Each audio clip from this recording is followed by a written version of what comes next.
अथ मन्त्रपाठः।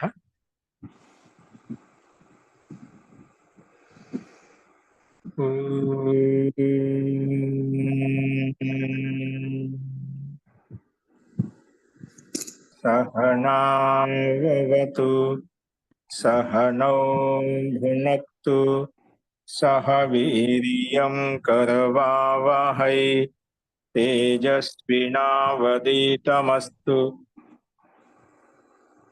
मा विद्विषावहै। ओम शांति शांति शांति। सर्वेभ्यो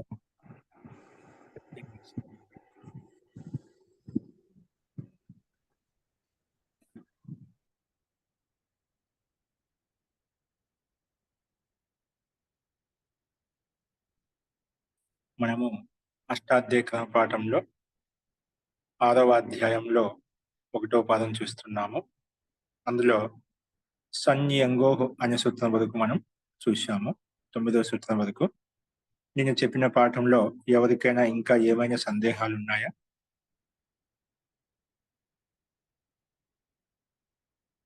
అస్తు ప్రకృతం అనుసరామః. చూడండి, 10వ సూత్రం వచ్చేసి శ్లౌ. సూత్రం ఏంటి? శ్లౌ అంటే ద్విత్వం ఎక్కడెక్కడ అవుతుంది అది మనం చెప్పుకుంటున్నాము. శ్లౌ ఇది ఒకటే పదం, సప్తమి విభక్తి ఏకవచనం. అనువృత్తి వచ్చేసి ధాతోరనభ్యాసస్య ఏకాచో ద్వే ప్రథమస్య అజాదేర్ ద్వితీయస్య. ఇవన్నీ పదాలు అనువృత్తి వస్తున్నాయి. అర్థః చూడండి, శ్లౌ పదతో అనభ్యాసస్య ధాతోః అవయవస్య ప్రథమస్య ఏకాచో అజాదేర్ ద్వితీయస్య వా ఏకాచో ద్వే భవతః. శ్లౌ పదత అంటే ఎక్కడైతే స్లు ప్రత్యయం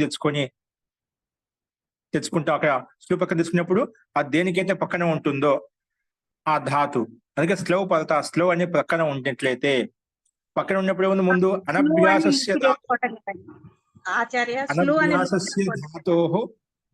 అనభ్యాసస్య ధాతోః అంటే స్లు తెచ్చుకున్నప్పుడు మనకు ప్రత్యయం ఏదైతే ఉందో దాని ముందున్న ధాతు అది ఎలా ఉండాలి? అనభ్యాస ధాతు ఉండాలంట. అందుకే అనభ్యాసస్య ధాతోః అవయవస్య ప్రథమస్య ఏకాచో అజాదిర్ ద్వితీయస్య వా ఏకాచో ద్వే భవతః అని చెప్పి మనం చెప్పుకున్నామట. ఈ సూత్రం యొక్క తాత్పర్యం. కాబట్టి మనకు జుహోత్యాదిభ్య స్లు జుహోత్యాది గణంలో ఉన్న ధాతులు ఎన్నైతే ఉన్నాయో వాటన్నిటి చేత మనం ఆ ధాతు చేత వికరణ ప్రత్యయం స్లు తెచ్చుకుంటామంట. షప్పు స్థానంలో షప్పుకు అపవాద సూత్రం స్లు వస్తుందన్నమాట. ఆ స్లుకే మనకు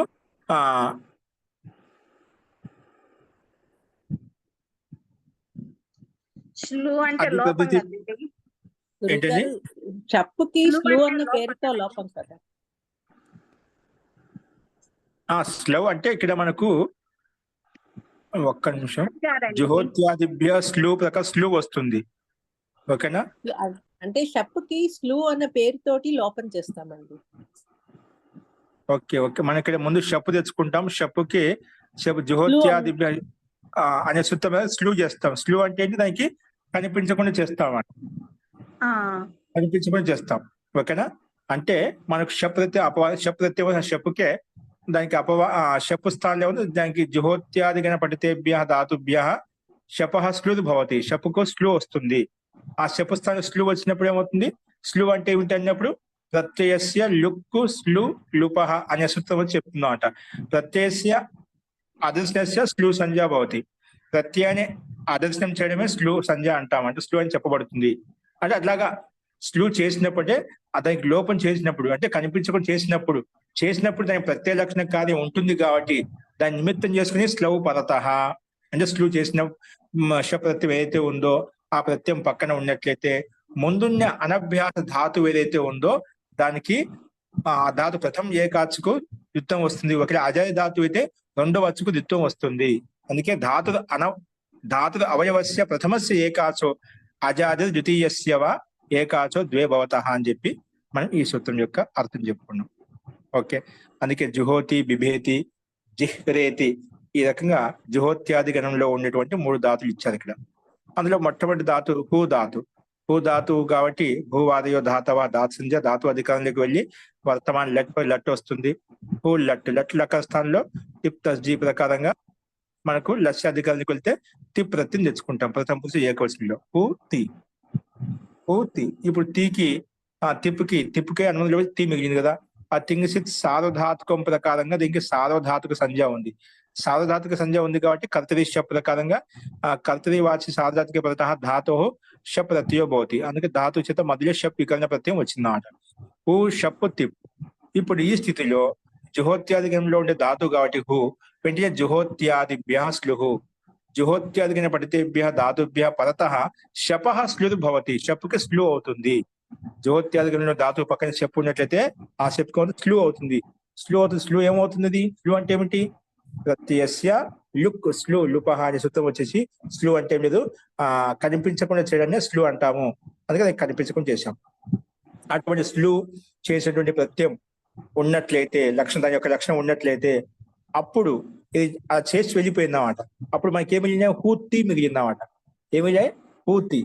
ఇప్పుడు అది ప్రత్యలక్షణ కార్యం ప్రత్యయం లేకపోయినప్పుడు ప్రత్యయ లక్షణం ఉందని చెప్పి భావించి మనం స్లవ్ పదత అంటే స్లు చేసేటువంటి ప్రత్యయం ఉన్నట్లయితే, దాని లక్షణ కార్యం ఉన్నట్లయితే ముందున్న ధాతు ఏ ధాతు హూ ధాతుకు ద్విత్వం వస్తుంది. అదే ధాతు అయితే రెండో అచ్చు చేసుకుంటాం. అలాగైతే ప్రథమ అచ్చుకు ఇక్కడ ఒకటే అచ్చు ఉంది హూ, దానికి ద్విత్వం చేస్తాం. ద్విత్వం ఏమవుతుంది? హూ హూ టిప్.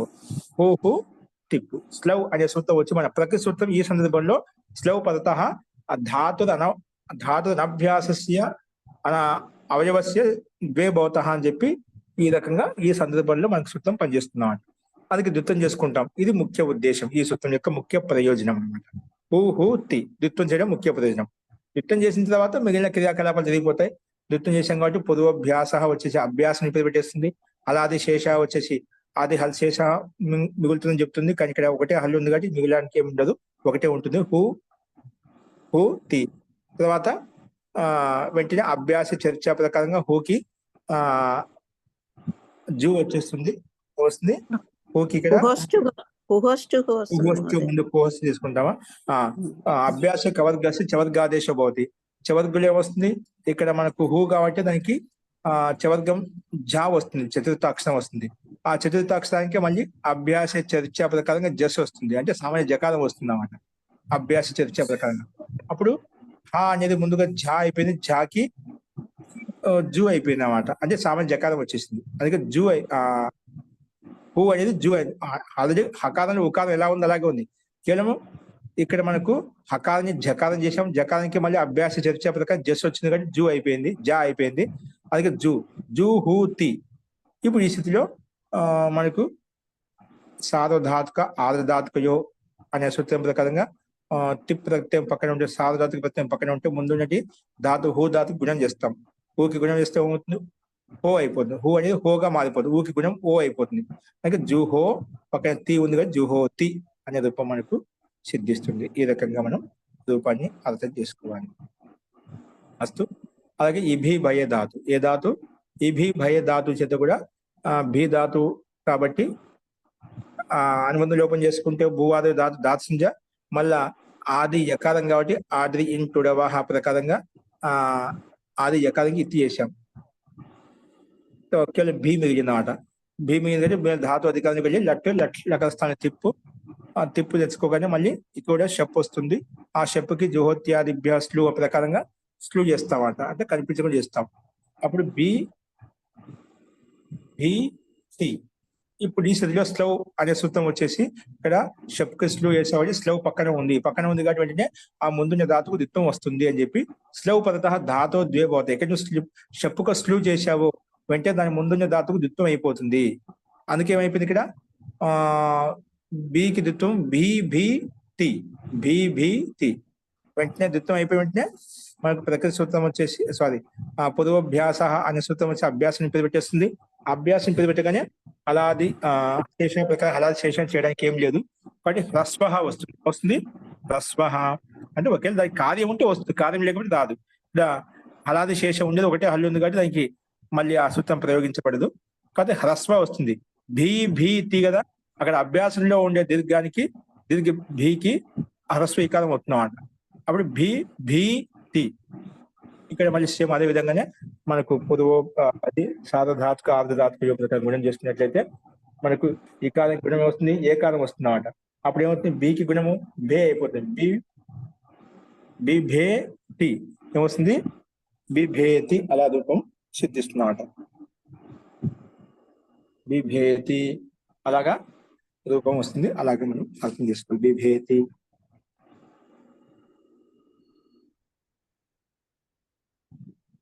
అస్తు. అలాగే జిహ్రేతి, హ్రీ లజ్జాయం ధాతు, అక్కడ భీ స్థానం హ్రీ పెట్టేసుకోండి, అదే తేడా. సో ఇక్కడ హ్రీ ధాతువుకి ధాతు సంధ్య ధాతు అధికారంలో కూడా తిప్పు తెచ్చుకుంటా, లెక్క స్థానం తిప్పు, హ్రీ తిప్పు, తిప్పు పక్కన ఉంది షప్పు వస్తుంది, హిరి షప్పు తిప్పు. తర్వాత జహోత్యా దివ్య స్లో ప్రకారం స్లో అవుతుంది, అంటే కనిపించడం చేస్తాం. హిరి తిప్పు అంటే వెంటనే ఈ రకంగా షప్పు స్లో చేయగానే స్లవ్ అనే మన ప్రకృతి సూత్రం వచ్చేసి ద్వితం చేస్తుంది హిరి ధాతునకు. హిరి తిప్పు. ఇప్పుడు వెంటనే పూర్వాభ్యాస, ఒక అభ్యాసం పేరు పెట్టుకుంటాం. అభ్యాసం పేరు పెట్టగానే హలాది శేష ప్రకారంగా ఇక్కడ ఆది హల్ అంటే హర, హ ర రెండు ఉన్నాయి. ఇక్కడ ఆది హకారం పెట్టుకుని దాంట్లో ఉండే మధ్యలో రకారం ఏదైతే ఉందో దానికి లోపం చేసేస్తాం. అప్పుడు ఇక్కడ హీ మిగులుతుంది. ఏమిగులుతుంది, హీ మిగులుతుంది అన్నమాట. హీ హ్రీ టి, హీ హ్రీ టి. ఇక్కడ కూడా మన సేమ్ కుహోస్టు ప్రకారంగా కుహోస్టు అభ్యాసంలో ఉండే హకారానికి చవర్గం వస్తుంది. అంటే హకారాన్ని చతుర్థ అనే శిక్షా సూత్రం ప్రకారంగా చతుర్థ వర్ణం వస్తుంది. హకారానికి స్థానము అవన్నీ కలుపుకున్నట్లయితే సమానాక్షరము హకారానికి చతుర్థ వర్ణం అన్నమాట. అందుకే చవర్గంలో చతుర్థ వర్ణం అవుతుంది. కుహోస్టు ప్రకారంగా ఝ అయిపోతుంది అన్నమాట. దానికి మళ్ళీ అభ్యాస చర్చ ప్రకారంగా హకారం అనేది ఒత్తు ఝ అనేది సామాన్య జకారం వచ్చేస్తుంది. అప్పుడు జి అయిపోయింది. జి హ్రీ తి, జి హ్రీ తి, జి హ్రీ తి. ఇక్కడ మనకు హ్రీ అనే దీర్ఘ వికారం ఉంది కదా, పక్కన తిప్పు ఉంది. తిప్పుని ప్రత్యయం నిమిత్తం చేసుకొని సార్వధాతుక ప్రకారంగా సార్వధాతుక ప్రత్యయం పక్కన ఉంటే ముందున్నటువంటి వికారానికి హ్రీలో ఉండే వికారానికి గుణం చేస్తాం. హ్రీకి గుణం ఏమొస్తుంది, ఏ అయిపోతుంది. అప్పుడు జిహ్రే పక్కన తీ కలుపుకుని జిహ్రేతి అనే రూపం తయారవుతుంది. ఈ రకంగా మనం అర్థం చేసుకోవాలి. అస్తు. ఇందులో ఎవరికైనా సందేహం చెప్పండి. అస్తువా? అస్తు మహోదయ. అస్తు. నెక్స్ట్ చూడండి, చెంగి. లవ్ వచ్చినప్పుడు ద్వితం చేసుకుంటాం. సన ప్రత్యయం వచ్చిన ఎంగు ప్రత్యయం ద్వితం చేసుకుంటాం. లిట్ల కథ ఉన్నప్పుడు ద్వితం చేసుకుంటాం. ఇంకెక్కడ చేసుకుంటాం ద్విత్వం, ఎక్కడ వస్తుంది? సరే, లిట్ ప్రత్యయం ఉన్నప్పుడు వస్తుంది, ద్విత్వం వస్తుంది. లిట్ ధాతనభ్యాస. సన్ ప్రత్యయం కానీ ఎంగ్ ప్రత్యయం ఉన్నప్పుడు సంజంగో ప్రకారం ద్వితం చేసుకుంటాము ధాతునకు. అలాగే ఎప్పుడైతే షప్కు స్లూ చేస్తామో అప్పుడు చేసుకుంటాము. ఇంకెప్పుడు చేసుకుంటాము ద్విత్వం అంటే చెంగి. చెంగి సప్తమి విభక్తి ఏకవచనం. అనుదిత్తి వచ్చేసి ధాతోరనభ్యాసస్య ఏకాచో ద్వే ప్రథమస్య అజాదే ద్వితీయస్య. ఈ రకంగా 2 రూపాయలు అనుదిత్తి పదాలు వస్తున్నాయి. అర్థః చెంగి పదతో అనభ్యాసస్య ధాతుర అవయవస్య ప్రథమస్య ఏకాచో అజాదే ద్వితీయస్య వా ద్వే భవతః. అక్కడ స్లవ్ పదతః అని చెప్పి ఇక్కడ ఏమన్నాం, చెంగి పదత. మిగిలిన ప్రక్రియ అంతా పైన చెప్పిన ప్రకారం అర్థం చేసుకోవాలి. ఏంటి అక్కడ చెంగి, అక్కడ స్లవ్ పదతో అనభ్యాసస్య ధాతుర అవయవస్య ప్రథమస్య ఏకాచో అజాది ద్వితీయస్య వా ఏకాచో ద్వే భవతః అని చెప్తుంది. ఇక్కడ కూడా సేమ్ అదే విధంగా చెంగి పదతః, చెంగి తెచ్చుకుంటామట. అదంటే చూద్దాం ఉపనిషత్తులో. చెంగి పదతో అనభ్యాసస్య ధాతుర అవయవస్య ప్రథమస్య ఏకాచో అజాది ద్వితీయస్య వా ద్వే భవతః. ద్వితీయ ఏకాచకు ద్విత్వం వస్తుంది అని చెప్పి ఈ సూత్రం అర్థం చెప్పు. ఈ సూత్రం యొక్క అర్థం చెప్పుకున్నాం. అర్థమైంది కదా? అదంటే చూడండి. ఉదాహరణకు అపి పచత్, ఇది లుంగు లకారంలో ఉపయోగించబడుతుంది. ఈ చెంగు లకారం లుంగు లకారంలో ఉపయోగించబడుతుంది. లుంగు లకారం ఎక్కడైనా చెంగు ఖచ్చితంగా ఉంటుంది అన్నమాట. లుంగు లకారంలో ఖచ్చితంగా ద్విత్వం వస్తుంది. ఇట్ లకారంలో ఖచ్చితంగా ద్విత్వం వస్తుంది. ఇంకెక్కడ వస్తుంది? ఎక్కడైతే అదాదిగణంలో ఉండే ధాతులైనా అదాదిగణంలో కాదు, జుహోత్యాదిగణంలో ధాతు వస్తే అప్పుడు ద్విత్వం వస్తుంది. ఇంకెక్కడ వస్తుంది? సని ప్రత్యయం వచ్చినా ఎంగ్ ప్రత్యయం వచ్చినా అప్పుడు ద్విత్వం వస్తుంది. ఇక్కడ లింగి లకారంలో కూడా చూడండి. లింగి లకారం ఖచ్చితంగా అన్ని ధాతులకు అన్ని లింగి లకారాల్లో ఖచ్చితంగా ద్విత్వం వస్తుంది అన్నమాట. లింగ్ అంటున్నాను. లుంగు లకారం. ఏ లకారం? లుంగు లకారం. అస్తు. అపి పచతి, లుంగు లకారం. అపి పఠతి, ఇది కూడా ఒక చోట పచధాతు, ఒక చోట పఠధాతు. ఆటిట ఇది అటగత ధాతు. షత్ ఇది కూడా శిష్ ధాతు. ఆర్దిదత్ ఇది అర్ధి ధాతు అనమాట. అస్తు కొన్ని రూపాయలు మనం ముందు చూసాము, అయినప్పటికీ ఒక చూద్దాం ముందుగా. అపి పచత్ పచ ధాతు. పచ ధాతుకు మనం ఏం చేస్తాము? భూవాదయో ధాతవ ప్రకంద. ముందు మామూలుగా మూల ధాతు డుపచ స్పాకే ధాతు అండి. ధాతు డుపచ స్పాకే ధాతులోనే మహోదయ పరిశిష్టం ఇచ్చారు మహోదయ. ఇచ్చారా? ఇచ్చారు.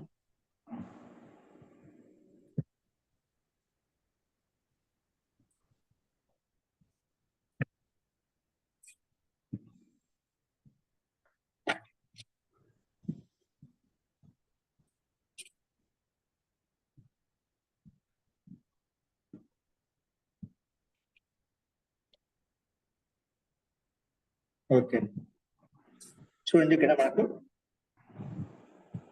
తిరిగి ముందు చెప్పుకున్నాం మనం. సో అపి పచత్ ఏంటి? అపి పచత్. సో డుపచస్ పాకే ధాతు. ఏ ధాతు? డుపచస్ పాకే ధాతు. అంటే అతడు వండాడు, అతడు పక్వం చేశాడు అనే అర్థంలో.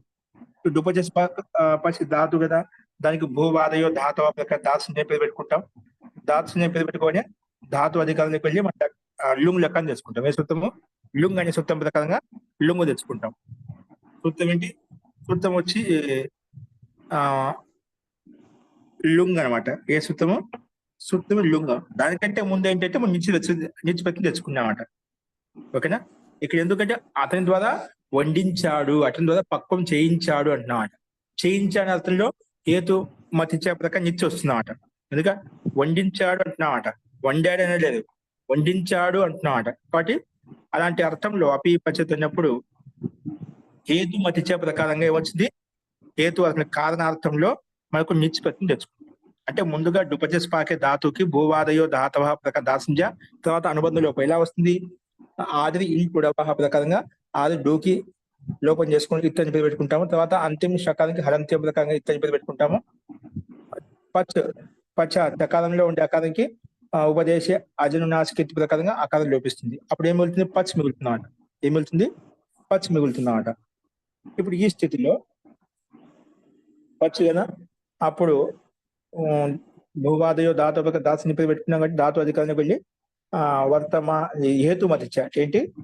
హేతుమతిచ్చే ప్రకారం ముందు హేతు అర్థం చెప్పడానికి, కారణార్థం చెప్పడానికి హేతుమతిచ్చే ప్రకారంగా పచ్ ధాతు చేత నిచ్ ప్రత్యయం వచ్చిందన్నమాట.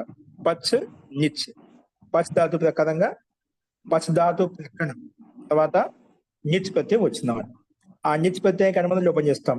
చుట్టూ ప్రకారంగా అది టకారానికి టవర్గం యొక్క పంచమాక్షరం కాబట్టి చకారానికి హలంత్యం. ఏం మిగిలింది? కేవలం ఈ మిగిలింది అన్నమాట. ఇతని పేరు పెట్టుకుని తస్య లోప అదర్శనం లోప చేసేస్తాం, కామన్ గా వచ్చేస్తామట. అప్పుడు నిత్యకరణ మంది లోపం చేస్తే కేవలం ఈ మిగిలింది అన్నమాట. పచ్ ఈ. ఇప్పుడు ఈ స్థితిలో నిత్య ప్రత్యయం నిత్య నకారాన్ని చేయబడింది కాబట్టి నిత్య ప్రత్యయం. అందుకే వెంటనే అత ఉపధాయా అనే సూత్రం వచ్చేసి ఇత్ నిత్య ప్రత్యయ పదత అంగస్య ఉపదాయా దీర్ఘో భవతి. సో అది అంగస్య ఉపదాయా వృద్ధి భవతి. ఒక నిత్య ప్రత్యయం కానీ నిత్య ప్రత్యయం కానీ ఉన్నట్లయితే ముందున్నటువంటి అంగానికి ఎటువంటి అంగము? ఉపదాయా. అత ఉపదాయా అకారస్య వృద్ధి భవతి. ఉపదా అకారానికి వృద్ధి వస్తుంది. అందుకే పచ్చం అయిపోయింది, పాచ్ గా మారిపోయింది. పచ్చం అయిపోయింది పాచ్. ఓకేనా? పాచ్ ఈ. పాచ్ ఈ. పాచ్ ఈ. ఇక్కడ మనకు కలుపుకుంటే ఈ అనేది నిత్యప్రత్యయం కదా. నిత్యప్రత్యయం అంతిమంలో ఉన్నా, సనిప్రత్యయం అంతిమంలో ఉన్నా, ఎంగ ప్రత్యయం అంతిమంలో ఉన్నా, కొన్ని ప్రత్యయాలు ఉన్నాయన్నమాట. అటువంటి ఈ ప్రత్యయం అంతిమంలో ఉంటే ఆ మొత్తానికి కొత్తగా మళ్ళా సనాద్యంత ధాతవ అనే సూత్రం వచ్చేసి మొత్తానికి కొత్తగా పాచి శబ్దానికి ధాతు అని పేరు పెట్టింది అన్నమాట. అప్పుడు ఓన్లీ పచధాతు మాత్రం ధాతు. ఇప్పుడు నిచ్ ప్రత్యయం వచ్చి కలుపుకున్న తర్వాత ఆ ప్రత్యయంతో కలిపి మొత్తానికి కొత్తగా పాచి ఒక ధాతు ఏర్పడింది అన్నమాట. ధాతుగా కొత్తగా నామకరణం చేయబడింది కాబట్టి మళ్ళీ ధాతు అధికారానికి వెళ్తాం. ధాతు అధికారానికి వెళ్ళి మళ్ళీ ప్రత్యయం తెచ్చుకోవాలి. అలాగే ధాతు అధికారానికి ఏం తెచ్చుకున్నాం? లుంగ్. సూత్రం అంటే సింపుల్ గా లుంగ్. భూతకాలే అద్యతన భూతకాలే ధాతో లుంగ్ ప్రత్యయో భవతి. అద్యతన భూతకాలంలో అంటే ఈరోజు జరిగిపోయిన భూతకాలం చెప్పడం కొరకు ధాతువు చేత నిత్య ప్రత్యయం వస్తుంది. ఈ రోజు జరిగిపోయిన భూతకాలం చెప్పడం కొరకు వస్తుంది, ధాతువు చేత నిత్య ప్రత్యయం వస్తుంది. అందుకే లుంగ్ లకారం వస్తుంది. సో లుంగు దాకానే పాచి లుంగు. లుంగు వచ్చిన వెంటనే లుంగు ఇక్కడ వస్తుంది, ప్రత్యయ పరస్పరంగా పక్కనే వస్తుంది అన్నమాట. సో దానికి పాచి లుంగు. లుంగు వచ్చిన వెంటనే లుంగు వచ్చిన వెంటనే వెనకబడుతుంది శ్రీ లుంగి. లుంగు పక్కనే ఉంటేనా నేను ధాతు చేత శ్రీ ప్రత్యయం తీసుకొస్తాను. లింగి పదత ధాతు శ్రీ ప్రత్యయో భవతి, శ్రీ వికరణ ప్రత్యయో భవతి. అంటే పాచి ధాతుకి లుంగు ప్రత్యయం మధ్యలో శ్రీ వికరణ ప్రత్యయం వస్తుంది అన్నమాట. పాచి ధాతు లుంగు ప్రత్యయం మధ్యలో వస్తుంది, శ్రీ వికరణ ప్రత్యయం వస్తుంది. అంటే లుంగు లకారం వచ్చిన వెంటనే ఈ సూత్రం వచ్చేస్తున్నాడు. శ్రీ లుంగి, లుంగి పదత ధాతు శ్రీ వికరణ ప్రత్యయో భవతి. వెంటనే శ్రీ వచ్చేస్తుంది. అప్పుడేమైతే పాచి శ్రీ లుంగు అనుబంధం లోపం చేసుకోలేదు. రాగానే ముందు శ్రీ వచ్చేస్తున్నాడు. పాచి శ్రీ లింగు. ఇప్పుడు అనుబంధం లోపం చేయండి. లుంగుకి అనుబంధం లోపం చేస్తే లా మిగులుతుంది, ఇల్లు మిగులుతుంది. అలాగే శ్రీకి అనుబంధం లోపం చేస్తే శ్రీకి అనుబంధం లోపం చేయము. దానికంటే ముందు ఏమైపోయిందంటే వెంటనే శ్రీ రాగానే వెంటనే స్లేహే సిచ్. ఏంటండి? స్లేహే సిచ్ అది వస్తుంది. కానీ అది రాకుండా దాన్ని బాధించి నిష్ప్రత్యయంతో యుక్తమైనటువంటి ప్రత్యయం కాబట్టి దాన్ని బాధించి ఈ శ్రీ దుష్భ్య కర్తరి చంగ్ శ్రీ స్థానంలో శ్లేహిషిచ్ శ్రీ స్థానం శిచ్ రాకుండా శ్రీ స్థానంలో ఏమొచ్చింది? చంగ్ వచ్చిందండి. ఏమొచ్చింది? మనము శ్రీ లుంగి ప్రకారంగా మధ్యలో ఏది శ్రీ ప్రత్యయం తెచ్చుకున్నామో ఆ శ్రీ ప్రత్యయ స్థానంలో మాదిరిగా శ్లేహిషిచ్ ప్రకారం శిచ్ రావాలి. ఆ శిచ్ రాకుండా దాన్ని బాధించి దానికంటే అపవాద సూత్రము బలమైన సూత్రం ఏంటి? నిశ్రీ దుష్భ్య నిజంత ధాతు కాబట్టి నిశ్రీ దుష్భ్య కత్రి చంగ్ ప్రకారంగా చంగు వచ్చింది. శ్రీ స్థానం సంపూర్ణ శ్రీ తీసేసి దాని స్థానం ఏం పెట్టాము? చంగు పెట్టాము. ఏం పెట్టినామండి? చంగు వచ్చింది అన్నమాట. అందుకే పాచి చంగ్ లుంగు కనుమది ఇల్లు మిగింది. ఆ లకార స్థానం ఏం తెచ్చుకుంటాం? టిప్పు తెచ్చుకోండి. ఏం తెచ్చుకుంటాం? లస్య అధికారిగా టిప్పు తస్జీపగా టిప్పు తెచ్చుకుంటాం. టిప్పు కనుమది లోపల చేస్తే టీ మిగులుతుంది అన్నమాట. అస్తు. ఇప్పుడు పాచి చంగ్ టిప్పు. ఓకేనా? పాచి చంగ్ టిప్పు. ఇక్కడ వెంటనే మళ్ళీ ఏమైందంటే పాచి చెంగు లిట్ అని చెప్పి చెంగు కర్మది లోపం చేసాం. చెంగు కర్మది లోపం చేస్తే ఏమవుతుంది? చకారంకి చుట్టూ ప్రకారంగా ఆది చకారం వెళ్ళిపోతుంది. గకారంకి హలంత్యం. అప్పుడు ఇక్కడ చాలా ఉండే అకారం మాత్రం మిగులుతుంది అన్నమాట. అప్పుడు ఏమైంది? చాలా ఉండే అకారం మిగిలినట్లయితే పచ్చ ఎలా వచ్చింది అన్నమాట. ఏమొచ్చింది? పచ్చ.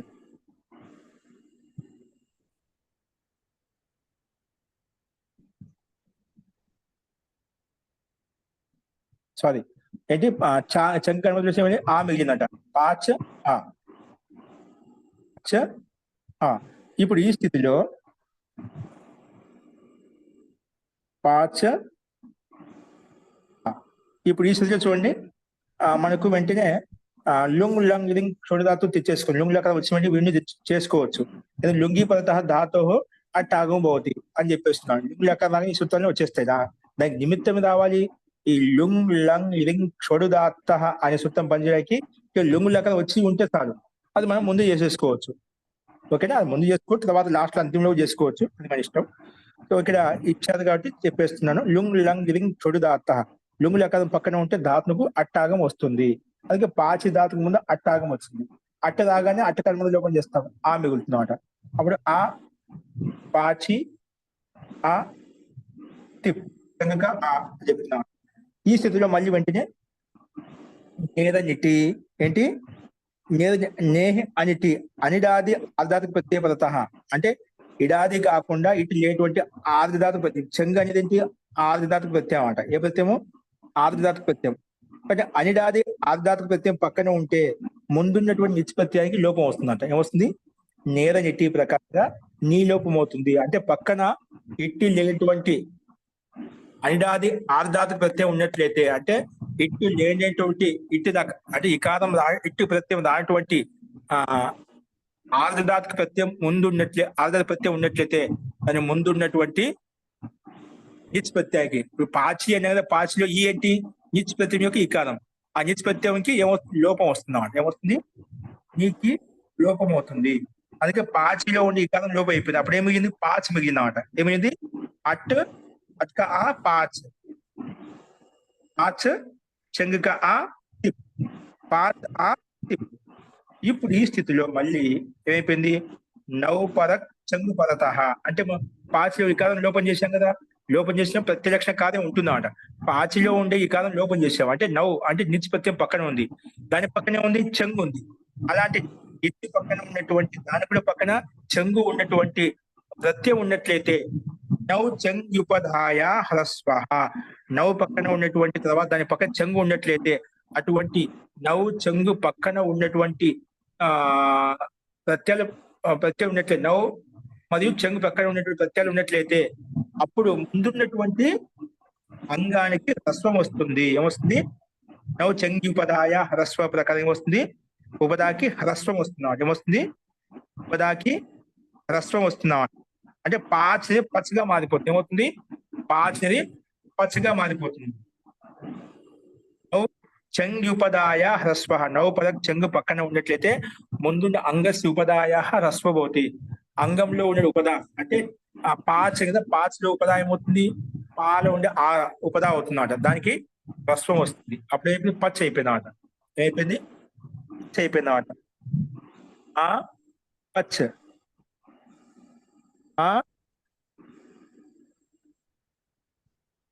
పచ్చ. ఓకేనా? ఆ పచ్చ చెంగక ఆ తిప్పు, ఆ పచ్చ ఆ తిప్పు. ఇప్పుడు ఈ స్థితిలో తిప్పు మనకు దిత్తం చేసుకుంటాం. ఎందుకంటే చెంగు వచ్చింది కదా, చెంగుక ఆ మిగింది. చెంగు వచ్చినవంటే ఇప్పుడు ఈ స్థితిలో పచ్చ వచ్చినాయి, ఈ స్థితిలో దిత్తం చేసుకుంటాం. చెంగి పదత అంటే చెంగు పక్కన ఉంది కదా, చెంగుకి అనుమతిలో ఆ మిగింది. ఇప్పుడు మన ప్రకృతి సూత్రం వచ్చింది చెంగు పక్కన ఉంది కాబట్టి చెంగి పదత ధాతో ద్వే భవత. ధాతు ఉంది ఉపదాక రస్మి చేసుకున్న తర్వాత మనకు పచ్చి మిగిలింది అన్నమాట. దానికి దిత్యం వస్తుంది పచ్చు పచ్చు ఆ, చెంగుక ఆ పక్కన తిప్పు. ఇప్పుడు పచ్చు పచ్చు ఆ అంటున్నాం కదా, ఇప్పుడు వెంటనే దిత్తం చేసిన వెంటనే మన సూత్రం చెంగి అనే సూత్రం దిత్తం చేసి వెళ్ళిపోతుంది అంతే. ముఖ్య ప్రయోజనం ఏంటి? ఈ స్థితిలో చెంగు పక్కన ఉన్నట్లయితే ముందున్న ధాతువుకు దిత్తం చేస్తుంది. ఇది ఈ సూత్రం యొక్క ముఖ్య ప్రయోజనం అండి. అదే ధాతువు అయితే ద్వితీయ ఏకాచకు దిత్తం చేస్తుంది, అలా ధాతువు కాబట్టి ప్రథమ ఏకాచ దిత్తం చేస్తుంది అన్నమాట. అందుకే పచ్చు పచ్చు ఆ. ఇప్పుడు పూర్వభ్యాస అనే సూత్రం ప్రకారంగా పూర్వంలో ఉండడానికి అభ్యాసం జరిపి పెట్టాము. ఓకేనా? అభ్యాసం చెప్పి పెట్టిన తర్వాత వెంటనే అలాది శేష ప్రకారంగా పచ్చలో పకారంలో ఉండే పక్కన చకారం ఏముంది అది లోపిస్తుంది అన్నమాట. పా పచ్చ ఆ పెట్టి పా పచ్చ ఆ. ఓకేనా? పా పచ్చ ఆ. తర్వాత మనకు పా పచ్చ ఆ ఈ స్థితిలో మళ్ళీ వెంటనే ఇతశ్చ ప్రకారంగా పా పచ్చ ఆ తిప్పు కూడా ఉంది. తిప్పులో ఉండే తీలో ఉండే ఇకారం, తిప్పులో ఉండే పక్కన ముందు వెళ్ళిపోయింది. తిప్పులో ఉండే ఇకారం కూడా వెంటనే ఇతశ్చ, ఇది ఇంగిత సంబంధి ఇకారం ఉన్నట్లయితే వెంటనే అది లోపిస్తుంది. తిప్పులో ఉండే ఇకారం లోపిస్తుంది. తిప్పులో ఉండే ఇకారం అప్పుడు ఆ పచ్చ ఆ. ఇప్పుడు ఈ స్థితిలో ఆ పా పచ్చ ఆ. ఇప్పుడు అభ్యాసంలో ఉండే పకానికి హలాది శేష ప్రకారంగా మనం హలాది శేషం చేసుకునే కేవలం పా మిగిలింది కదా, ఆ పకారంలో ఉన్నటువంటి అకారానికి సంయత ఇదేంటి సన్వల్లగుని చంపదే అనగ్లోపే అనే సూత్రం సన్వత్ చేసి సన్వత్ లేదు కదా, సన్నిపత్యం ఉంటేనే సన్యత ప్రకారం దిత్తం చేస్తుంది. కానీ దానికి అభ్యాసానికి సన్వత్ అంటే సన్నిపత్యం వచ్చిన విధంగా చేసింది, సన్వత్ చేసింది. లోటో లంగవత్, లోట్ల లంగవత్ కాదు అంటే లంగవత్ అంటే లంగలకారం ఉన్నప్పుడు ఏ విధంగా అయితే లంగ సమస్య సూత్రాలు వస్తాయి, అలాగే సన్యత అంటే సన్వల్లగుని చంపదే అనగ్లోపే అనే సూత్రం వచ్చి సన్వత్ భవతి అని చెప్పి, అంటే సన్నిపత్యం వచ్చినప్పుడు ఏ సూత్రాలు అయితే వస్తాయో ఇక్కడ కూడా మన అభ్యాసంలో సన్వత్ కార్యాలు చేసుకోవచ్చు అని సన్వత్ భావం చేసిందన్నమాట ఈ సూత్రం. అందుకే వెంటనే అభ్యాసం సన్వత్ ఉంది కాబట్టి సన్యత అనే సూత్రం వచ్చేసి వెంటనే ఏం చేసింది? దీర్ఘం చేసింది అన్నమాట. సో దీర్ఘం అంటున్నాను. అపి పకారంలో ఉండేటువంటి అకారికి ఇకారం చేసింది అన్నమాట. ఏం చేసింది? ఇత్వం చేసింది అన్నమాట. అపి పచ్చత అయిపోయింది ఇత్వం చేసింది. అందుకే పి పచ్చ ఆ అట్క ఆగకుండా అపి పచ్చ ఆ అంటే అపి పచ్చత్ అలా వచ్చేసింది అన్నమాట. అపి పచ్చత్. ఇప్పుడు మళ్ళీ ఈ అభ్యాసంలో ఉండే ఇకారానికి సన్యత ప్రకారం ఈ ఇత్వం చేసుకుంటాం, అపి పచ్చత్ అంటున్నాం. కానీ ఆ అభ్యాసంలో ఇకారానికి దీర్ఘం వచ్చేస్తుంది. ఎలా వస్తుంది? దీర్ఘో లఘో అనే సూత్రం వచ్చేసి అభ్యాసంలో ఉండే వికారానికి దీర్ఘం వస్తుంది అని చెప్పింది అన్నమాట. అందుకే దీర్ఘోలఘు అనే సూత్రం ప్రకారంగా మనము అపి పచ్చత్ అలాగ రూపం సిద్ధిస్తున్నాం. ఈ రకంగా మనం రూపాన్ని అర్థం చేసుకోవాలి. అపి పచ్చత్ రూపం ఈ రకంగా సిద్ధిస్తున్నాం. అలాగే సేమ్ పచ్చ స్థానంలో పట్టు పెట్టుకున్నాం అంటే అపి పట్టత్, అక్కడ పచ్చు ఇక్కడ పట్టు, అదే తేడా. మిగిలిన ప్రక్రియ అంతా ఇప్పుడు ఎలా చెప్పుకున్నామో సేమ్ అదే ప్రకారంగా ఇక్కడ రూపాలు సిద్ధిస్తాం. అపి పట్టత్ కూడా అదే విధంగా అర్థం చేసుకోవాలి. అలాగే ఆటి టత్కు రూపసిద్ధి మనం చెప్పుకున్నాం, గతంలో ఎప్పుడే చెప్పుకున్నాం. 1:58 మనం గతంలో వచ్చినప్పుడు చూసామట. ఆటి టత్ ఇక్కడ ద్వితీయ ఏకా ద్విత్యం చేసుకుంటాం. ఏం చేసుకుంటాం? ద్వితీయ ఏకాచుకు ద్విత్యం చేసుకుంటాం, అది విశేషం. టీ అలా చేసుకుంటాం. ఇక్కడ దిగువచ్చిన సహాయం చేత మనకు టీ ద్విత్యం చేసుకుని ఆటి టత్ అనే రూపం తయారవుతుంది. అలాగే ఆశీషత్ రూపం కూడా మనం చెప్పుకున్నాం, ఆశీషత్. అలాగే ఆదిదత్ చెప్పుకున్నామా ముందు? నంద్రాహ సంయోగాదాయ చెప్పుకునేటప్పుడు మనం చెప్పుకున్నాం.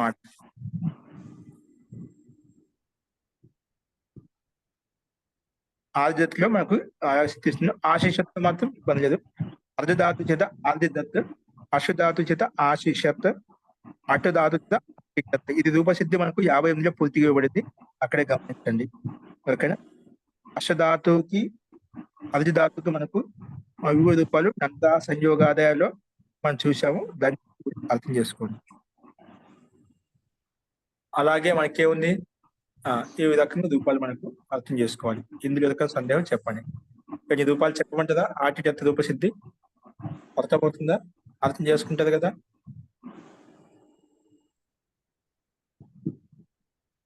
ఓకే అండి, ప్రయత్నం చేయండి. కానీ మనకి సింపుల్ గా ఉన్నాయి, మనం చెప్పుకున్నాం కాబట్టి నేను మళ్ళీ రిపీట్ చేయడం లేదు. చేయమంటే చేస్తాను లేదు. అస్తే ఒకసారి చూడండి, మీరు నెక్స్ట్ చూడండి, ఒకసారి ప్రయత్నం చేయండి. కాని పక్షంలో ఏ డౌట్ ఉన్నా దాంట్లో అది ప్రతిదీ గుర్తు పెట్టుకొని తర్వాత మనకు ఇప్పుడే మనకు ఎంత రూపసిద్ధి అభ్యాసం ఇప్పుడే అవకాశం అండి. ఈ 6, 7, 8 అధ్యాయాలు మాత్రమే మనకు 1వ అధ్యాయం అర్థం చేసుకోకపోయినా 2వ అధ్యాయం అర్థం చేసుకుని 3వ అధ్యాయానికి వచ్చేసరికి ఈ అధ్యాయం అయిపోయే లోపల, ఈ భాగం అయిపోయే లోపల మనకు రూపసిద్ధి ఒక అధికారం వచ్చేస్తుంది. మరి ప్రతిదీ కూడా ఇక్కడ ఎన్ని సూత్రాలు వచ్చాయి, ఆ ప్రతి సూత్రాన్ని ఓపెన్ చేసి చూడండి. ఇక్కడ ఈ సూత్రంలో అవి పచ్చ చెప్పారు, సన్వల్ల గురించి చనిపదనాలు అనగ్లోపం చెప్పుకున్నాం. ఎన్ని కండిషన్లు అడుగుతుంది పక్కన? సన్వద్భావం అయిపోతుందా? సన్వద్భావం రావాలి అంటే దానికి సూత్ర కండిషన్స్ ఉన్నాయన్నమాట. ఓకేనా? అవి తర్వాత వస్తాయని చెప్పి ఇక్కడ మొత్తం పూర్తిగా వివరించడం లేదన్నమాట. ఈ సూత్రం వస్తుంది కాబట్టి అప్పుడు చెప్పుకుంటారు. కానీ మీరు ఖచ్చితంగా ఆ సూత్రం ఓపెన్ చేసి హిందీ కానీ సంస్కృతం, హిందీ వచ్చిన వాళ్ళు హిందీ, సంస్కృతం వచ్చిన సంస్కృతం చూసుకుని హిందీ వదిలేసి సంస్కృతం అర్థమవుతుంది, సింపుల్ గా ఉంటుంది అన్నమాట. కానీ దాన్ని ప్రతిదీ ఓపెన్ చేసి చూసినట్లయితే ఏ కండిషన్ లో ఈ సూత్రం సన్వద్భావం చేసింది, సన్వద్భావం కావాలంటే ఏ సందర్భంలో వస్తుంది. అలాగే దీర్ఘ లఘు ప్రకారం అభ్యాస దీర్ఘ చేసాం, అది ఏ సందర్భంలో దీర్ఘం చేస్తుంది, ఇది మనకి తెలియాలన్నమాట. ప్రతిదీ రూపసిద్ధి ప్రత్యేక పదం ధాతు నుంచి మొదలుకొని ఏ ప్రత్యయం ఎప్పుడు వచ్చింది, ఏ సందర్భంలో వస్తుంది, ఎలా వస్తుంది, ఏం చేస్తే వస్తుంది, ఓకేనా, లోపం ఎలా వస్తుంది, లోపదాయ కండిషన్ ఏంటి, ప్రతిదీ మనకు తెలియాలి. ప్రతి పదం అక్కడ మనకు శబ్దం చూడగానే మనకు ఏ ప్రత్యయాలు ఉన్నాయి, ఏ లోపాలు ఉన్నాయి అన్ని కనిపించాలండి. డాక్టర్ కి ఒక పేషెంట్ కి హార్ట్ ఏమేమి ఉంటాయని నీటి కనిపిస్తుంటాయి, మనం ఏం కోయాల్సిన అవసరం లేదు. కోయకపోయినా దానికి ఏమేమి ఉంటాయి, ఎక్కడెక్కడ ఏం తీసేస్తాం, ఎక్కడ ఏది కలుపుతాం అని చెప్పి చూడగానే చెప్పగలుగుతాడు.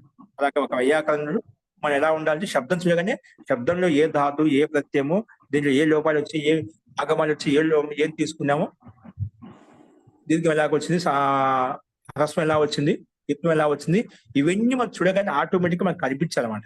దాని ఒక్కొక్క అవయవం కనిపించాలన్నమాట. అది సాక్షాత్కారం చేసుకోవడం, అది స్వరూపాన్ని అర్థం చేసుకోవడం. ఇప్పుడు అపీపచ్చ రూపం చేయడం అంటే ఏంటనుకున్నాం, ఇదే అనమాట. మనకు శబ్దం చూడగానే అన్ని కనిపిస్తున్నాయి. అక్కడ నృత్యం చేసుకున్నాం, చెంగి వచ్చింది, ఓకేనా, తర్వాత సన్వద్భావం చేసుకుని ఈకారం వచ్చేసింది, నృత్యం చేసుకున్నాము, హ్రస్వం చేసుకున్నాము, ఇవన్నీ మనకు కనిపించినట్లయితే అప్పుడు మనకు మళ్ళీ మహాభాష్యం కాశికాలకు వెళ్ళినప్పుడు మనకు స్థితి వెంటనే క్యాచ్ చేయగలుగుతాం. అక్కడ ఎందుకంటే రూపస్థితి చెప్పుకోవాలి డైరెక్ట్ గా, అక్కడ మనకు సన్మతులని శుద్ధం ప్రకారం ఎందుకు వచ్చింది, ఇక్కడ ఎందుకు వచ్చింది, అది డైరెక్ట్ గా మాట్లాడుకుంటాం. అది మనకు రూపసిద్ధి అధికారులు చేయని వాళ్ళు ఏమవుతుందంటే ఇప్పుడే మీకు ఫాస్ట్ అనిపిస్తుంటుంది, అది ఇంకా మళ్ళీ అక్కడ ఇంకా ఇది కూడా ఉండదు అన్నమాట. డైరెక్ట్ గా ఆ సూత్రాన్ని వాడుకుంటాం. డైరెక్ట్ గా ఆ సూత్రం విషయంలో ఏదైతే ప్రశ్న కలిగిందో ఆ ప్రశ్న గురించి మాట్లాడుకుంటాం. ఇది ఇలా వచ్చింది, ఇది ఎందుకు వచ్చింది, ఇది కాదు, ఇదే వస్తుంది, రెండవ సూత్రం రాదు, ఇది అపవాదం, ఇది బలమైన సూత్రము, ఇది దీనికి అపవాదము. కాబట్టి ఇక్కడ ప్రతిదీ మీరు ఓపెన్ చేసి రాసుకునే ఇబ్బంది లేదు, నష్టం లేదు. ఎంత రాసుకుంటే మీకు మస్తిష్కంలోగా నీట్ గా ఉంటుంది. ప్రతి శబ్దం కనిపించాలి. చెప్తే కదా ఇప్పుడు అపీ పచ్చదనం కానీ దీంట్లో ఏమేమి ఉన్నాయి, ఏ అవయవాలు ఉన్నాయి, ఎన్ని వాళ్ళు తెగొట్టవచ్చు, ఎంత మనం విడిదీయచ్చు, ఎన్ని సూత్రాలు మనం ఉపయోగించుకుందాం, అవన్నీ మీకు కనిపించాలి అంటే గట్టిగా కనిపించాలన్నమాట. అలా చేసినట్లయితే దాని మీద అధికారం వచ్చినట్టు, ఆ రూపసిద్ధి మీద అధికారం వచ్చినట్టు. ఈ సూత్రాలు మనకు కంఠస్థం కావాలన్నమాట. అంటే దాని యొక్క ప్రయోగం ఏ సందర్భంలో ఎప్పుడు ఎలా చేసుకుంటాం అది మనకు స్పష్టంగా ఉన్నట్లయితే మనకు ఆనందం వస్తుంది. అదే ధాతు వృత్తి చదువుకున్నప్పుడు మహతి ఆనందం అక్కడ సిద్ధిలో ఉండే డైరెక్ట్ గా 10 లకాల యొక్క రూపాలను తయారు చేసుకోవాలి.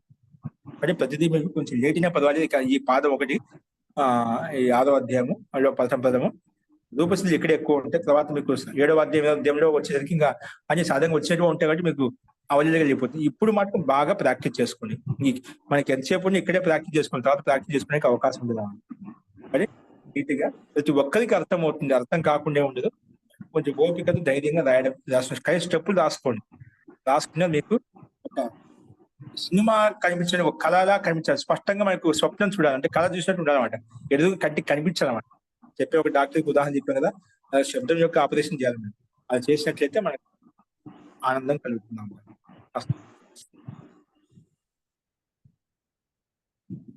నెక్స్ట్ చూడండి, దాశ్వాన్ సాహ్వాన్ మీడ్వాంశ్చ. దాశ్వాన్ సాహ్వాన్ మీడ్వాంశ్చ. దాస్వాన్ ప్రథమ విభక్తి ఏకవచనం, సాహ్వాన్ ప్రథమ విభక్తి ఏకవచనం, మీడ్వాన్ ప్రథమ విభక్తి ఏకవచనం, చ అవ్యయపదం. దాశ్వాన్ సాహ్వాన్ మీడ్వాన్ ఇతి ఏతే శబ్దాః నిపాత్యంతే ఛందసి భాషాయాం చ సామాన్యేన. దాస్వాన్ శబ్దము, సాహ్వాన్ శబ్దము, మీడ్వాన్, ఈ 3 శబ్దాలు సూత్రంలో ఏ పదాలు అయితే ఉన్నాయో అవే పదాలు ఇక్కడ ఏతే శబ్దాః నిపాత్యంతే, ఇవన్నీ నిపాదన చేయబడ్డాయి. ఎక్కడ నిపాదన చేయబడ్డాయి? ఛందసి, ఛందస్సు విషయంలో. భాషయం అంటే ఛందస్సులో కూడా, లోకంలో కూడా.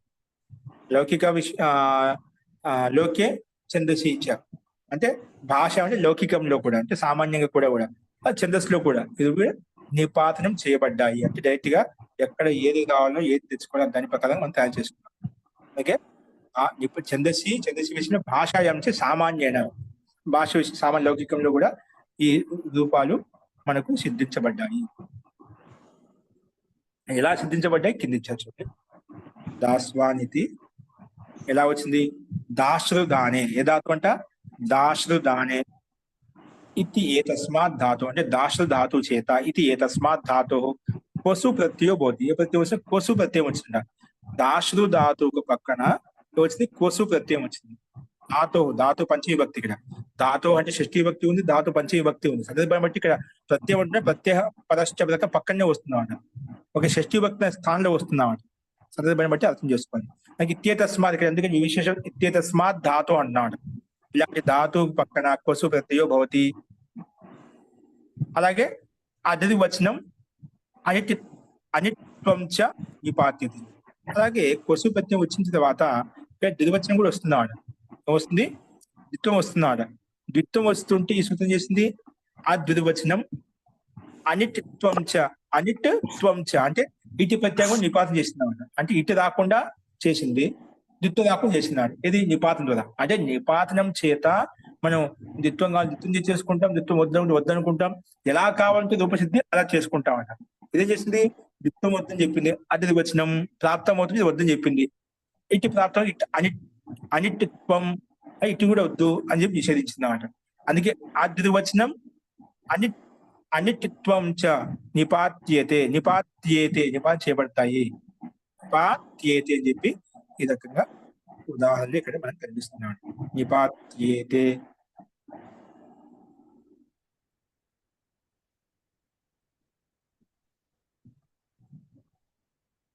చూడండి, ఇప్పుడు కొసు ప్రత్యయానికి అనుబంధ లోపం చేస్తే ఏమవుతుంది? వస్ మిగులుతున్నాడు. కొసు ప్రత్యయానికి అనుబంధ లోపం చేస్తే వస్ మిగులుతుంది. దాస్ ధాతుకు అనుబంధ లోపం దాస్ మిగిలినాడు. దాస్ వస్ అయిపోయింది. ఏమైపోయింది? అప్పుడు దాష్ వస్ అయిపోయింది. కొసులో ఉకారం ప్రత్యయం ఇతియేసి లోపం చేసుకునేదా అంటే ఉత్ ప్రత్యాంతం. ఏ ప్రత్యయం? ఉకారం ఇతియేసి అంటే ఉత్ ప్రత్యాంతం అట. కాబట్టి ఆ కొసులో ఉన్నటువంటి ఉత్పత్యాంతం కాబట్టి మనకు నుమ్మాగం వస్తుంది అన్నమాట. ఊగి తెచ్చడం చదవ గుగ్గి దచ్చాం సర్వనామస్థానే చా ధాతు ప్రకారం నుమ్ ఆగం వస్తుంది. దాస్వస్ ఉంది కదా, అక్కడ నుమ్ ఆగం వస్తుంది, వస్ కి మధ్యలో వస్తుంది అన్నమాట. ఏమొస్తుంది? దాస్వస్ శబ్దము. దాస్వస్ శబ్దంకి మధ్యలో అంటే నుమ్ ఆగం ఎక్కడ వస్తుంది? మిదచోంత్యాత్ పరహ అనే నియమం ప్రకారంగా నుమ్ ఆగం ఎక్కడ వస్తుంది అంటే అంతిమ అచ్చు తర్వాత వస్తుంది. దాస్ వస్, దాస్ ధాతు వస్ ప్రత్యయం మొత్తం కలిపి దాస్ వస్ అయిపోయింది అన్నమాట. ఈ దాస్ వస్ లో అంతిమ అచ్చేంటి ఇక్కడ? దాస్ వస్ వకారం, అంటే వకారంలో ఉన్నటువంటి ఆకారం, ఆ ఆకారానికి పక్కన నుమ్ వచ్చింది అన్నమాట. మిదచోంత్యాత్ పరహ, మిత్ ఆగమ ఎల్లప్పుడు అంతిమ అచ్చు తర్వాత వస్తుంది. అందుకే దాస్ వస్ లో ఆకారంలో ఉండే ఆకారం అంతిమ అచ్చుగా దాని పక్కన ఏమొచ్చింది? నుమ్ వచ్చింది అన్నమాట. ఓకేనా? దాస్వా నుమ్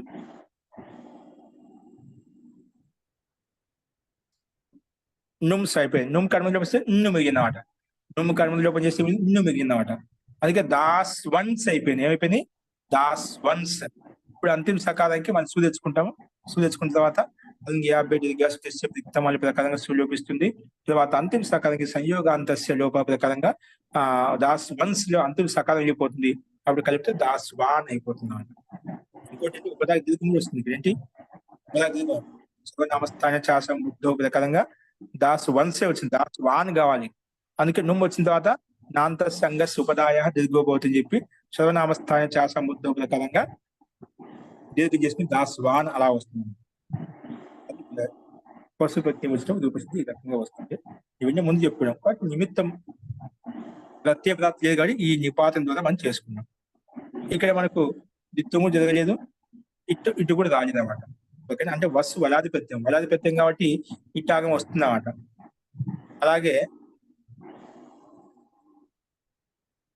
ఇట్టాగం ఎందుకు చెప్పారు అంటే ఏమైనా చంద్రశి విషయం ఇట్టాగం తెచ్చుకోవచ్చు కదా అంటారు కదా, ఇట్టాగం రాదని చెప్పి ఇది చంద్రశి విషయం కాబట్టి అడ్డది వచ్చిన కూడా చేసాం అన్నమాట.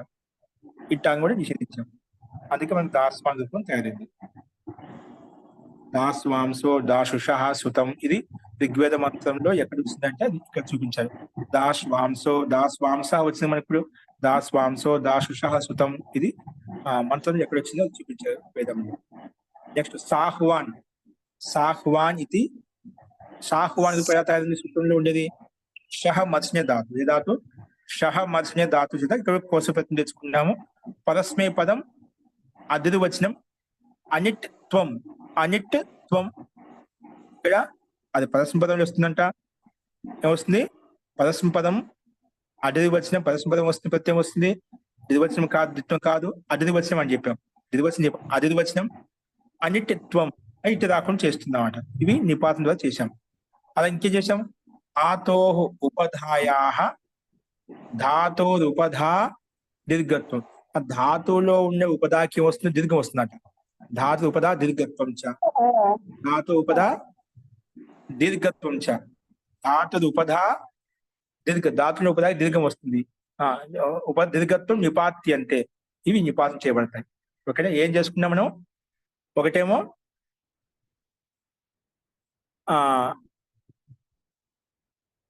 కొసపతి చేసుకుని నిపాతం చేత, పరస్మపతి చేసుకుని నిపాతం చేతనే, అతిథి వచ్చినప్పుడు నిపాతం చేత, అనిటిత్వం ఇటు రాకుండా చేయడం నిపాతం చేత, అలాగే ఉపదాకి దీర్ఘం చేయడం కూడా ఉపదాకి దీర్ఘం చేయడం కూడా నిపాతం చేత మనం చేసుకున్నాం అన్నమాట. ఇవన్నీ చేసాం. ఓకేనా? రూపం ఎలా వస్తుంది? ఇక్కడ ముందు చెప్పినాం. ఇక్కడ ధాతువునే షహ మత్స్య ధాతు. దానికి ధాత్వాదేహి షహ సహ ప్రకారంగా వెంటనే షహ ధాతులో ఉండే మూలధన శాఖ దంసకారం వస్తుందండి. ఏ సూత్రము? ధాత్వాది, ధాతువుకు ఆదిలో ఉండే మూలధన శాఖ దంసకారం వస్తుంది. సామాన్య సహ శబ్దం వస్తుందన్న. షహ మత్స్య ధాతుకు సహ, అకారంలో ఉండే ఆకారం అయితే ఉందో దానికి ఉపదేశ అజన్యాస్కి ప్రకారం నిబంధన లోపం చేసేస్తాం. షహ అయిపోయింది అన్నమాట. ఈ షహ ధాతునకు నిపాతం నుంచి కొసు ప్రత్యయం వచ్చింది. షహ కొసువుకు అనుబంధం లోపం చేస్తాం. కొసు ఎక్కడి నుంచి వస్తుంది? మామూలుగా అయితే లిట్ అండి. లిట్ లకారం వస్తుంది. లిట్ లకార స్థానంలో కొసుష్ట ప్రకారం లిట్ లకార స్థానం కొసు ప్రత్యయం వస్తుంది, ఆదేశం వస్తుంది. ఏమొస్తుంది? అందుకే ఇక్కడ లిట్టు ధాతునభ్యాసస్య ప్రకారం ద్విత్వం ప్రాప్తమవుతుంటే ఈ సూత్రము నిపాతం ద్వారా నిలబెట్టేశాం. అది వచనం ద్వివచనం కాదు అని ద్వివచనం ప్రాప్తమవుతుంది నిలబెట్టేశాం. అలాగే ఇట్టు ప్రాప్తమవుతుంది నిలబెట్టేశాం. ఎలాగా? నిపాతనం చేత. ఓకేనా? సో ఇక లిట్ లకార స్థానం కొసు వచ్చిందంట, మీకు తర్వాత చెప్తాను. సో అందుకే షహ కోసు కోసు కనుక వస్ మిగిలిందామని. ఇక్కడ ఇది కోసు ప్రత్యయానికి తింగంత కృత్ ప్రత్యయం కాబట్టి క్రిత తింగ్ ప్రకారంగా దీనికి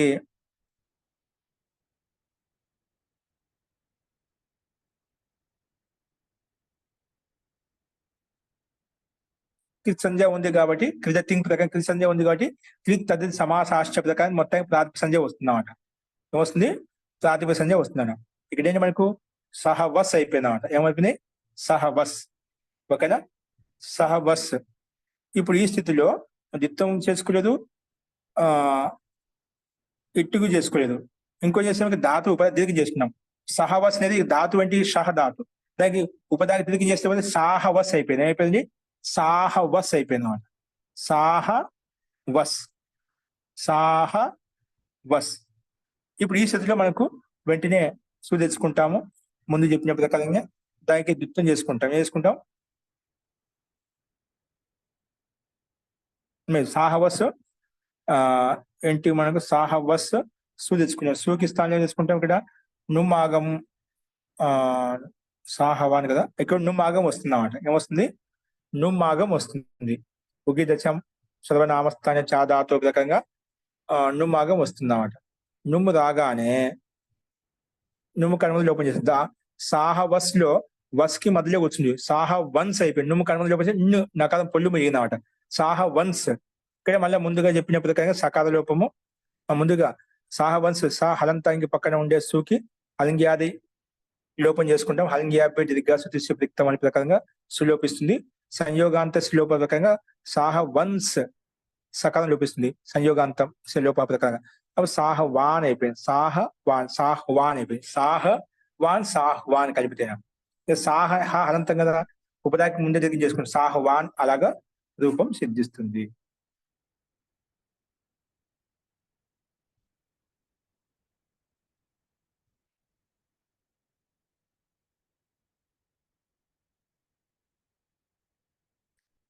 ఈ కొసు ప్రత్యయం లిట్లక స్థానంలో వచ్చింది చెప్పాను. దాస్వాన్ లో కూడా ఇక్కడ దుత్తం ప్రాప్తం అవుతుందన్నమాట. కొసు వచ్చేది ఎప్పుడు లిట్లక స్థానంలో వస్తుందన్నమాట. లిట్లక స్థానంలో మనం కొసు తెచ్చుకున్నాం. అందుకే లిటిదాతభ్యాస దుత్తం ప్రాప్తం అవుతుంటే మన ప్రకృతి సూత్రం వచ్చేసి నిపాతంతో నిలబెట్టేసింది అన్నమాట. అస్తు. ఇంకోటి ఏంటి? లిటిదాత దుత్తం ప్రాప్తువ దిత్వక నిషేధ్ మళ్ళా వెంటనే వస్వే కాజాద్ ఘసాం అనే సూత్రం ప్రకారంగా మళ్ళా దుత్తం నిషేధించిన తర్వాత వెంటనే వస్వే కాజాద్ ఘసాం అనే సూత్రం ఇట్టు ప్రాప్తం అవుతుంది. ఇట్టు ప్రాప్తం నిపాతంతో నిలబెట్టేశాం. ఓకేనా? దాస్వాన్ సాహవాన్ వీటిలో కూడా నిలబెట్టేశాం ఈ రెండు సూత్రాల ప్రకారంగా. తర్వాత శేష్ణం దీర్ఘాది చితవాన్ సిద్ధికి సమానంగా తెలుసుకోవాలి. మనం చెప్పుకునే సిద్ధి ఇలాగా అర్థం చేసుకోవాలి. సాహవాన్ లో షహ మత్స్య ధాతుసే పూర్వత్ కొసు హోకర్ పరస్మే పదత్వం అడిది వచనం अनित्वम एवं धातु उपधा को दीर्घत्वम निपातन किया जाता है. यहाँ సహమత్స్య ఆత్మనేపథ ధాతు. ఇదేంటి? సహమత్స్య ధాతుని ఆత్మనేపథ ధాతు అంట. అంటే ఆత్మనేపథ ధాతు కాబట్టి ఇక్కడ తంగానం ఆత్మనేపథం ప్రకారంగా తంగ్ లేదా ఆన్ ఇవి రావాలన్నమాట. ఇవన్నీ ప్రాప్తమవుతాయి ఆత్మనేపథ ధాతు కాబట్టి. ఆత్మపదంలో తా ఆతాం తా సాథాం దోమ ఇటు వహి మహి ఇవి రావాలి. లేదంటే ఆన్ ప్రత్యయం రావాలి, శాంతి ప్రత్యయం రావాలి ఆత్మపదంలో. కానీ లా పరస్మే పదం చేత టంగ్ ఆన్ వదిలిపెట్టి ఆన్ వదిలిపెట్టి అంటే తంగ్ ఆన్ వదిలిపెట్టి ఏమొచ్చాయి? ఇవి రాకుండా మనకి ఏమొచ్చాయి? పరస్పద ప్రత్యయాలు వచ్చాయి. టిప్ తజీ షిప్ తస్తా అవి వచ్చాయన్నమాట. అవి తెచ్చుకోవాలి. సబ్ लादेश परस्पद होते हैं, सब लादेश परस्पद होते हैं. इस प्रकार लिट के स्थान में होने से कोसु आदेश लादेश है. सो यह परस्मैपद संज्ञक होने से परस्मैपद धातु से ही होगा. అంటే సామాన్యంగా లిట్లకార స్థానంలో లస్యాధికారి వెళ్ళి మనకి ఏమొస్తాం? సామాన్యంగా మనకు తింగ్ ప్రత్యయాలు మొత్తం 20 కదా, 7 9 ప్రత్యయాలు టిప్ తజీ షిప్ తస్తా మొత్తం 9 ప్రత్యయాలు ఉన్నాయి. అంటే మనం లిట్ పెట్టుకున్నప్పుడు పరస్మై పద ప్రత్యయాలు ఉంటేనే కదండి వాటికి నల్ అతుస్ తుస్ అవన్నీ తెచ్చుకుంటాము. వచ్చేది అంటే ముందు సామాన్యంగా 18 ప్రత్యయాలు లట్లకాస్త మొత్తం 18 ప్రత్యయాలు వస్తాయి. మనం ఆ, త్రివాదోత్పత్తి వస్తాయండి. అవన్నీ వస్తాయి. వాటికి రాగానే ముందు అన్నిటికీ ఒక పేరు పెట్టేసాను. లహ పరస్మై పదం, లకార స్థానం రెడ్ కర్మ లోపల చేసి లో మిగిలింది కదా. ఆ లస్యాధికారం వెళ్తే వెళ్ళి 18 ప్రత్యయాలు వచ్చాయి. ఆ అవునండి. 18 ప్రత్యయాలు మొత్తానికి ఒక పేరు పెట్టాం. ఏం పేరు పెట్టాం? లహ పరస్మై పదం, వెళ్ళి పరస్మై పద ప్రత్యయాలు. ఆ వచ్చిన తర్వాత మళ్ళీ ఇంకో సూత్రం వచ్చి తంగాణ ఆత్మనేపదం. లేదండి అందులో మొత్తం పరస్పర సంధ్య ఉంది, కానీ అక్కడ తానుంచి మొదలుకొని మహింగ్ వరకు ఉన్న ప్రతి ఆత్మనేపదం కూడా పేరు పెట్టుకున్నాము అని దాన్ని విభాగం చేసేసిందామండి. అప్పుడు కేవలం పరస్పర పద ప్రత్యయాలు 9 మిగిలిపోయామండి. మొదట్లో అన్నిటికి పరస్పర సంధ్యనే ఉంది, కానీ తంగాణ ఆత్మనేపదం వచ్చేసి వాటికి 9కి ఆత్మనేపదం పేరు పెట్టుకున్నాను. మిగిలిన ఏవైతే ఉన్నాయి 9 పరస్పరగా ఉండిపోయాయన్నమాట. కాబట్టి ఇక్కడ ఎవరైనా లకార స్థానంలో వచ్చిన ప్రత్యయాలను కూడా సామాన్యంగా పరస్మ పదాలే కదా అని తెలుసుకునేది. కానీ లహ పరస్మ పదం పరస్మ సంధ్య కాబట్టి పరస్మ ప్రత్యయాలు వస్తాయి ఎవరైనా అలా అంటేనా, అందుకే దానికి పరస్మ పదం రాదు అని చెప్పి పరస్మ ప్రాప్తం అవుతున్నాయి. इस प्रकार लिट के स्थान में वसु आदेश లాదేశ అంటే లిట్ లకార స్థానం వచ్చిన ఆదేశం కూడా అది లాదేశం అంటే పరస్మ పదమే అని చెప్పుకుంటాం. లిట్కి స్థానమే హోने से కొసు ఆదేశం స్థానవత్ ప్రకారంగా ఇది పరస్మ పదం అయిపోతున్నాం. స్థానవత్ ప్రకారం ఇది కూడా ఏమైపోతుంది? పరస్మై పదం అయిపోతుంది. అది కొసు ప్రత్యయం కదా, అది పరస్మై పదం కాదు. పరస్మై పద ప్రత్యయం ఎందుకు పెట్టాము? తిప్తజి సిప్తస్తి వీటికి మాత్రమే 18 ప్రత్యయాలకు మాత్రమే పరస్మై పద సంధ్య ఉంది. ఇక్కడ కొసుకి లేదు. అయినప్పటికీ లిట్లకార స్థానంలో వచ్చిన స్థానవత్ ప్రకారంగా ఆదేశ స్థానవత్ భవంతి ప్రకారంగా లిట్లకార స్థానంలో వచ్చిన కొసు కూడా అది కూడా పరస్మ పదమే అయిపోతుంది. అందుకే ఈ రకంగా ఇది సో పరస్మ పద సంధ్య హోने से పరస్మై పద ధాతుగా చెప్పబడింది అన్నమాట. అందుకే ఇక్కడ ధాతుకు పరస్మై పదత్వక నిపాతీకరణ పడ ఇక్కడ. అందుకే పరస్మ ఆత్మీయపద ధాతును ఆత్మీయపద ధాతుగా పరస్మ పదంగా ఆ రకంగా నిపాతం చేయబడింది అన్నమాట. అది విశేషం. ఇప్పుడు చెప్పండి మధ్య పెట్టుకున్నప్పుడు ఏమేమి కార్యాలు చేస్తామో కసు పెట్టుకున్నప్పుడు కూడా అవే కార్యాలు చేసుకోవచ్చు.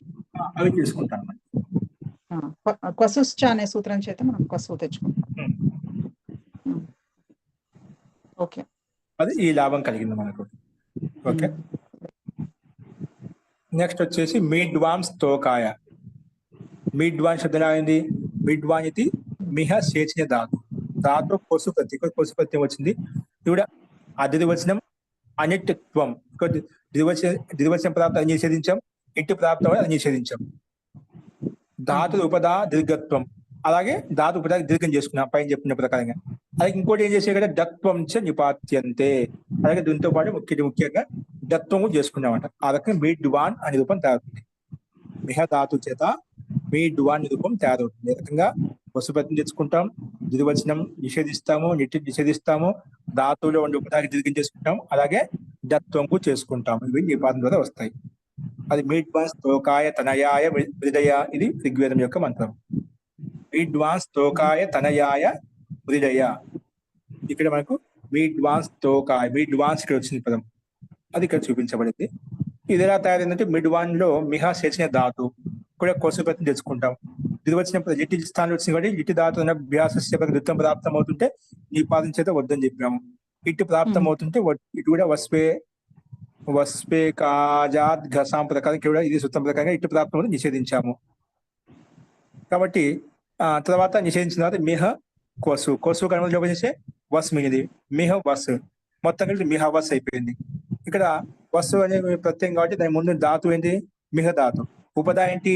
మిహలో ఉండి ఇకారం, దాన్ని దీర్ఘం చేసుకున్నాం, మీహ అయిపోతుంది. ఉపదా దీర్ఘం చేసుకుని ఏం చేసుకున్నాము? మనకు నిపాతం ద్వారా దీర్ఘం చేసుకున్నాం. అప్పుడు మీహ వస్ అయిపోయింది అన్నమాట.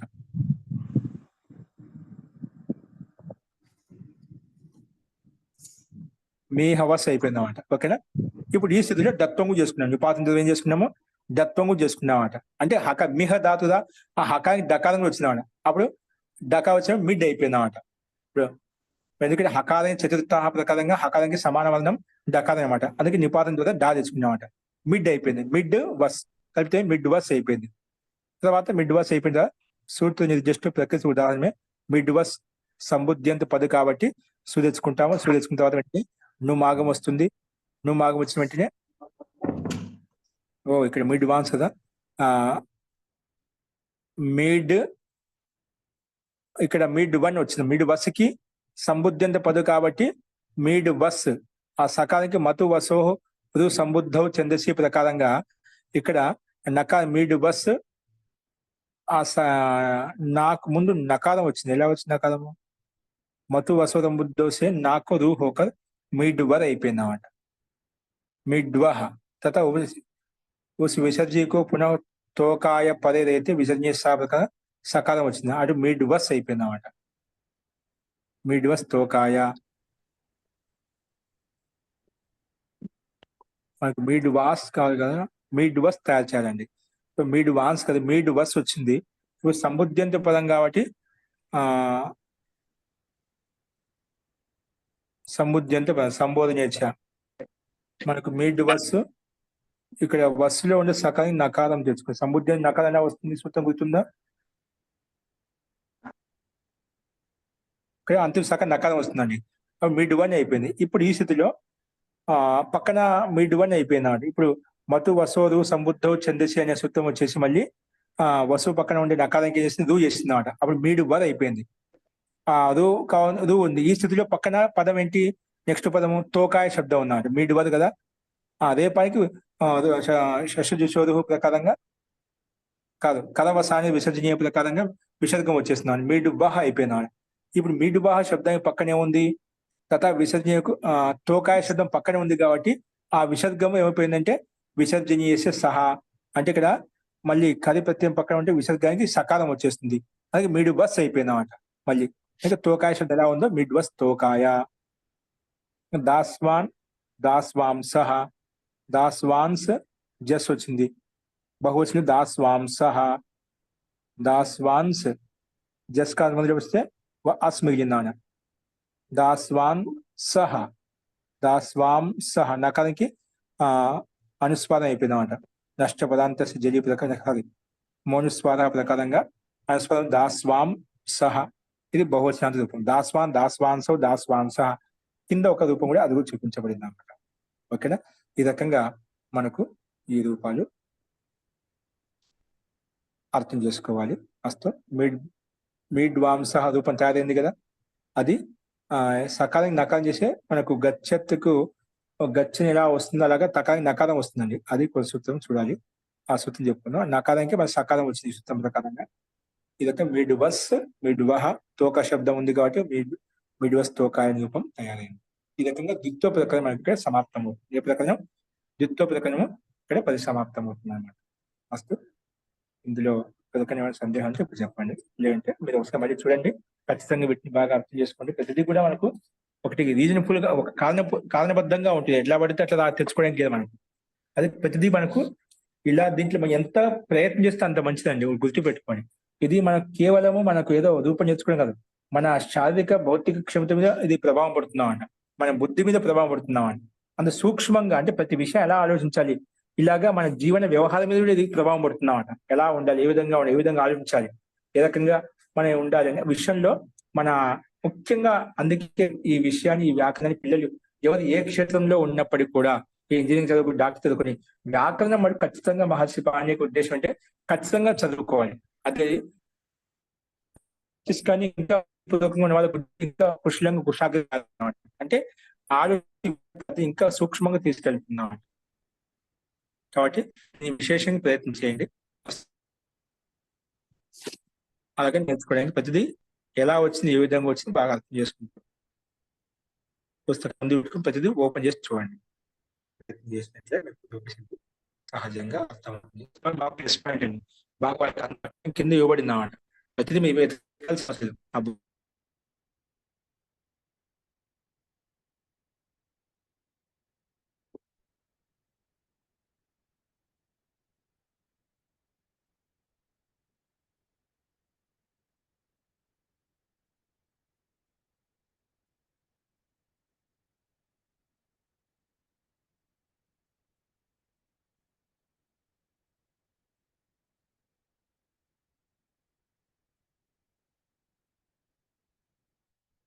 అస్తు శాంతి పాఠ. సందేహాన్ని తర్వాత చూద్దామండి.